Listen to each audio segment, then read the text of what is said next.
இயேசுவில் என் அன்பு சகோதர சகோதரிகளே, ஆண்டவர் நாமத்திற்கு சோத்திரம். தினம் ஒரு ஜப வழியாக பேசிக்கொண்டிருப்பது உங்கள் அன்பு சகோதரன் பிரபு.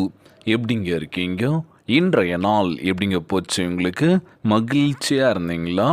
எப்போவுமே சந்தோஷமாக இருங்க. அன்புள்ள ஆண்டவரே, இன்றைய நாளுக்காய் நன்றி அப்பான்னு சொல்லி ஒவ்வொரு பொழுதும் நம்ம விடுகின்ற பொழுது ஆண்டவருக்கு நன்றி சொல்லணும்ல. ஒவ்வொரு இரவு நம்ம உறங்குறதுக்கு போகும்போது நன்றி சொல்லணும் அப்படின்னு சொல்லுவாங்களாம். இன்றைய நாள் நம்ம ஆண்டவராகிய இயேசு கிறிஸ்து, உம்முடைய வார்த்தைகள் கிடைத்த உடனே அவர்களை உட்கொண்டேன். உம்முடைய வார்த்தைகள் எனக்கு சந்தோஷமும் என் இருதயத்திற்கு மகிழ்ச்சியுமாக இருக்கின்றது. எரேமியா 15ஆம் அதிகாரம் இறை திருவசனம் 16. இன்றைய நாளில் ஆண்டவருடைய வார்த்தையை நம்ம தியானிக்கின்ற பொழுது, ஆண்டவரே நீரே எங்களுக்கு துணையாக இருக்குமப்பா அப்படின்னு சொல்லி கேட்கணுங்களோ. இன்றைக்கி எங்கே பார்த்தாலுமே பிரச்சனைகள், அந்த பிரச்சனைகளுக்கு ஒரு தீர்வே கிடையாது. அது போய்கிட்டே இருக்கும்ல, புல் ஸ்டாப் வைக்கவே முடியலல்ல. பிரச்சனை பிரச்சனை பிரச்சனை, ஒவ்வொரு நாள் ஒவ்வொரு நிகழ்வுகள் வந்துட்டு தான் இருக்குது, பார்க்குறோம்ல. ஒவ்வொரு ஊரில், ஒவ்வொரு இடத்துல, ஒவ்வொரு திசையில், எந்த பக்கம் பார்த்தாலும் பிரச்சனைகள். ரீசெண்டாக பார்த்தீங்கன்னா ஃப்ளைட் ஆக்சிடெண்ட், ஒரு இடத்துல 50 பேர் பலியாயிட்டாங்க, பார்த்துருப்பீங்க. அதுவும் நீங்கள் தெரிஞ்சிருக்கும் வெளிநாட்டில். ஸோ இப்படியே ஒவ்வொரு இடத்துலையும் ஒவ்வொரு பிரச்சனைகள் போயிட்டுருக்குல்ல. சமீபத்தில் ஒரு விஷயம் படித்தாங்க. அமெரிக்காவில் பார்த்தீங்கன்னு வச்சுக்கோங்களேன், இந்தியர்கள் வேலை செய்கிறாங்கன்னு வச்சுக்கோங்களேன், அந்த அவங்களாம் இந்தியர்களை வேலைக்கு வைக்கக்கூடாதுன்னு சொல்லியிருக்காங்களாம். ஸோ அவங்க அங்கே இருக்க இந்தியர்கள் எப்படி இருக்க போகிறாங்கன்றது தெரியல. ஸோ அவங்களுக்காக நம்ம ஜெபிச்சுக்கலாம். ஏன்னா வெளிநாட்டில் நிறைய பேர் இருக்காங்க, இங்கேருந்து போயிட்டு அங்கே சம்பாதிக்கணும், நம்ம குடும்பத்துக்காகன்னு சொல்லி குடும்பத்தெல்லாம் விட்டு அங்கே இருப்பாங்கல்ல. ஸோ அங்கே இருக்க ஒவ்வொருக்காக நம்ம ஜெபிச்சுக்கலாங்க.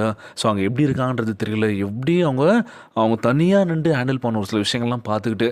ஸோ காரணங்கள் வலி வேதனையாக இருந்தாலும் அவங்க அதை பார்த்துக்கணும். ஆனால் இங்கேருந்து நம்ம என்ன சொல்லுவோம், உங்கள் மகனோ வெளிநாட்டில் இருக்காங்க, உங்களுக்கு என்னங்க, நீங்கள் ராஜா மாதிரி இருக்கீங்கன்னு சொல்லிட்டு வெளிலேருந்து பார்க்குற பார்வையாளர்கள் சொல்லிட்டு போயிடலாம்.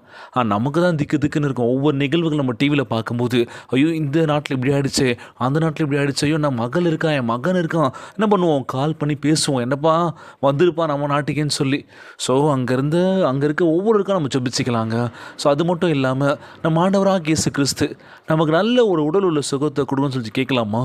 இன்றைக்கி எத்தனை பேர் நோய்வாய்ப்பட்டு அவசரப்பட்டுருக்கோம்ல, எனக்கு இந்த நோயிலேருந்து விடுதலே இல்லையா ஆண்டவரே அப்படின்னு சொல்லி ஜெபிக்கிறோம்ல. நிச்சயமாக நம் நோயெல்லாம் தொட்டு குணமாக்க போகின்றார். கலங்காதீங்க, மனம் உடஞ்சி போகாதீங்க, செபியுங்கள். தினந்தோறும் முழு உள்ளத்தோடு முழு ஆன்மோடு செபிக்கின்ற வேலையில் நிச்சயமாய் நம் ஆண்டவராகிய இயேசு கிறிஸ்து நம்மளை ஆசீர்வதிக்க வல்லவராக இருக்கின்றார்.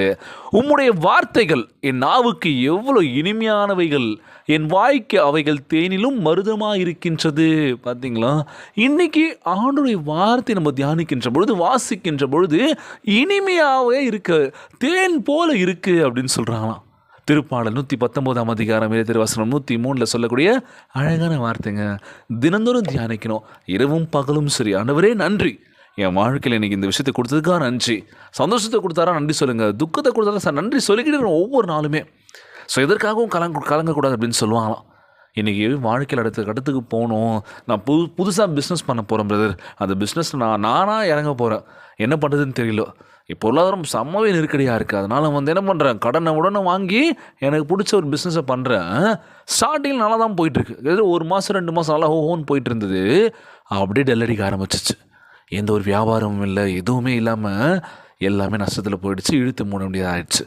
ஒரு பிளானிங்கோட நம்ம ஆரம்பிக்கல, எல்லோரும் பண்ணுறாங்க நம்மளும் பண்ணுவோம், எல்லோரும் செய்கிறாங்க நம்ம செய்யலாம். அப்படி பண்ணால் அந்த ஒரு பிஸ்னஸ் ரன் ஆகவே முடியாதுല്ലോ. எல்லாம் தெரிஞ்சுக்கிட்டு இந்த விஷயங்கள் எங்கெங்கே இருக்குப்பா அப்படின்னு எல்லாம் நம்ம அப்சர்வ் பண்ணி நம்ம பண்ணோம் அப்படின்னா, ஓகேப்பா எது நடந்தாலும் சரி, லாஸ் நடந்தாலும் அதை எப்படி மேனேஜ் பண்ணணும், எப்படி நம்ம அதிகமாக கெயின் பண்ணாலும் ஓகே, இது நம்ம வச்சு என்ன பண்ணலான்றது யோசிக்கணும்ல. ஸோ எல்லாமே தெளிவாக நம்ம முடிவு பண்ணிவிடுன்னு வச்சுக்கோங்க, வாழ்க்கை சிறப்பாக போவோங்க. இன்றைக்கி தெளிவான முடிவுகள் எடுக்கிறது ரொம்ப கஷ்டமாக இருக்குல்ல. அவங்க சொல்கிறாங்க அது பண்ணலாமா, இல்லை இவங்க சொல்கிறாங்க இது பண்ணலாமா, அப்பா ஒரு சொல்கிறாரு அது பண்ணலாமா, இல்லை அம்மா சொல்கிறது பண்ணலாமா, இல்லை தம்பி சொல்கிறான், அக்கா சொல்கிறாங்க, இப்படியா நம்ம என்ன பண்ணுறோம், நம்ம முடிவு எடுக்கிறத விட்டுட்டு அடுத்தவங்க ஒவ்வொரு விஷயம் சொல்லும் போது நம்மளே குழப்பி விட்டுருவாங்களே. ஸோ நல்ல ஒரு டிசிஷன் எடுங்க, ஆண்டவரத்தில் ஜெபிச்சுட்டு, ஆண்டவரே நான் பண்ணக்கூடிய இந்த விஷயத்தில் எனக்கு வெற்றி கொடுங்கப்பா, நான் ஜெயிக்கணும், நான் யாருன்றதை நிரூபிக்கணும், எங்கள் அப்பா அம்மா நல்லா பார்த்துக்கணும், இதுதான் எனக்கு, என் மனைவி நல்லா பார்த்துக்கணும், என் குழந்தைகளை நல்லா பார்த்துக்கணும், எங்களுக்கு ஒரு சொந்த வீடு வேணும் ஆண்டவரே, இன்னைக்கு ஜெபிக்கிறோம்ல, ஜெபத்தில் கேட்குறோம்ல, நிச்சயமாக நம் ஜெப விண்ணப்பங்களுக்கு நம்மளை ஆசீர்வதிக்க வல்லவராய் இருக்கின்றார். மகளே மகனே கலங்காத, எது நடந்தாலும் பார்த்துக்கலாம், நான் இருக்கேன் உன் கூட அப்படின்னு சொல்லிட்டு இருக்காராம். இன்றைய நாள் ஜெபம் உலகில் வாழ்கின்ற எல்லாருக்கும் நம்ம ஜெபிக்க போகிறோம். ஜெபத்திற்குள்ளாக பயணிப்போமா? எங்களை மிகவும் அதிகமாய் நேசிக்கின்ற அன்புள்ள ஆண்டவராகிய இயேசுவே, இன்றைய நாள் வாக்குறுதி வசனத்திற்காக நன்றி ராஜா. அன்புள்ள ஆண்டவரே, மனதுருக்கமான ஜீவனை அளிக்கின்றதான வல்லமையான உம்முடைய வார்த்தை என்னுள் ஈவாக உம்மை சோத்திருக்கின்றனப்பா. எரேமியாவை போல உம்முடைய வார்த்தைகள் என்னிடம் வருவதாக நான் அவற்றை சந்தோஷத்துடன் உட்கொள்கின்றன. ஆண்டவரே, உம்முடைய வார்த்தை என் இதயத்திற்கு பிரியமானதாக, என் சரீரத்திற்கு பலன் தருவதாக இருக்கட்டும் அப்பா. ஆண்டவரே, நான் அப்பத்தின் மீது மட்டும் பசியாயிராமல் உம்மிடம் இருந்து வரும் ஒவ்வொரு வார்த்தையின் மேலும் பசியாயிருக்க உதவி செய்யுங்க ராஜா. தினமும் உம்முடைய வசனத்தை தியானிக்கும் போது தயவாய் உம்மை எனக்கு வெளிப்படுத்த வேண்டும் என்று ஜெபிக்கிறோம்ப்பா. உம்முடைய வார்த்தை என் இருதயத்தில் பொக்கிஷமாய் மறைந்திருக்க வேண்டும் என்று கேட்கிறோம்ப்பா.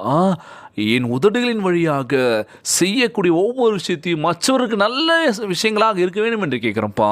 எங்கள் கரங்களில் ஆயுதமாக விளங்க வேண்டும் என்று கேட்குறோம்ப்பா. உம்முடைய தெய்வீக வார்த்தை எங்களை குணப்படுத்தட்டும் தகப்பனே, எங்களை வழிநடத்த வேண்டும் என்று கேட்குறேன் எஸ்அப்பா. அந்த ஜெபத்தை கேட்டுக்கொண்டிருக்கின்ற என் அன்பு சகோதர சகோதரிகள், என் அன்பான உறவுகள் எல்லோரையும் பார்த்துக்கோங்கப்பா. யாருக்கும் எந்த கஷ்டங்கள் துன்பங்களை கொடுத்துடாதீங்க ராஜா.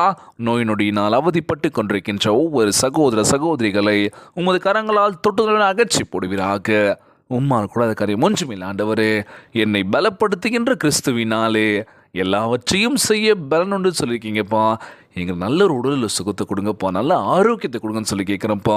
குடும்ப உறவுகள் ஒற்றுமையாக சமாதானமாக இருக்க வேண்டும் என்று இன்றைய நாள் ஜெபம் இயேசுவின் விலையேற பெற்ற நாமத்தினாலே ஜெபிக்கின்றேன் நல்ல பிதாவே, ஆமேன் ஆமேன். இயேசுவுக்கே புகழ், இயேசுவுக்கே நன்றி.